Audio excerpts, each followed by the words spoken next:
கடைசி நாட்களில் கொடுமையான நாட்கள் வரும். பாவம் பெருகும் இடத்தில் கிருபை பெருகும். இது கிருபையின் காலம், இது கிருபையின் காலம். ஆவியானவர் பொழியும் காலம் இது.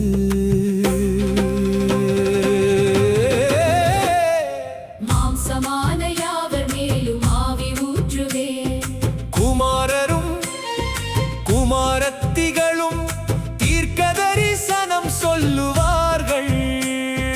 மூப்பர் சொப்பனங்கள் காண்பார்கள். வாலிபர் தரிசனங்கள் காண்பார்கள்.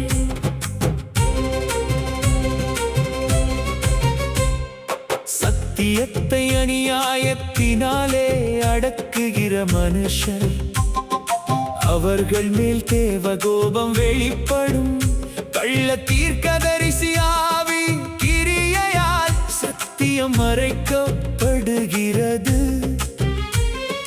வேத புரட்டரும் கள்ள போதகரும் எழுகின்றார்கள்.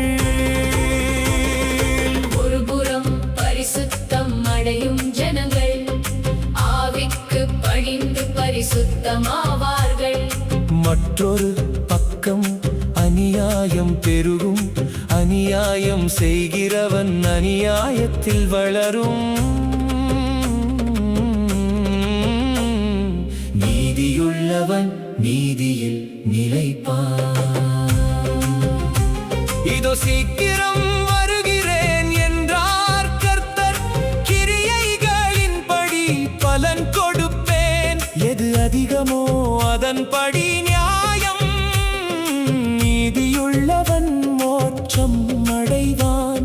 அநியாயம் செய்கிறவன் அழிந்து போவான். எல்லாரும் நித்திய வாழ்வு அடைய வேண்டும், அதுவே தேவனின் விருப்பம். ஆனால் அவர் நீதியுள்ளவர், நீதிமான்களின் சுதந்திரம். அநீதியார்க்கு கொடுக்க மாட்டார்.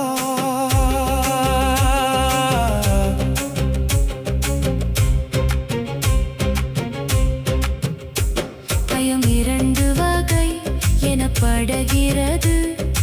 தெய்வ பயம் நம்மை காக்கும், மனித பயம் நம்மை வீழ்த்தும்.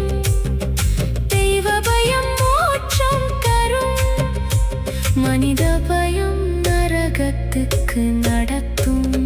மனுஷருக்கு பயப்படும் பயம் கண்ணி பாவங்களுக்கு வாசல் திறக்கும். பொய் அவிசுவாசம் அநியாயம் அனைத்திற்கும் தாய் பயமே. ஆகையால் பயப்படாதே என்று கர்த்தர் சொல்கிறார். மோசே பயந்து ஓடினான், யாக்கோபு பயந்து தப்பினான். ஆபிரகாம் பொய் சொன்னான், சவுல் ஜனங்களுக்கு பயந்தான், அவன் வாழ்க்கை நாசமாயிற்று. பயம் பல பாவங்களை உண்டாக்கும், இதனால் பரலோகம் தடுக்கப்படும்.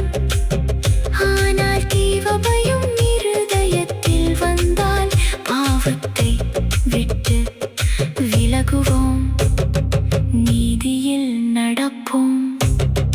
பயப்படாதே பயப்படாதே, இன்றே பயத்தின் ஆவியோடி போயிற்று.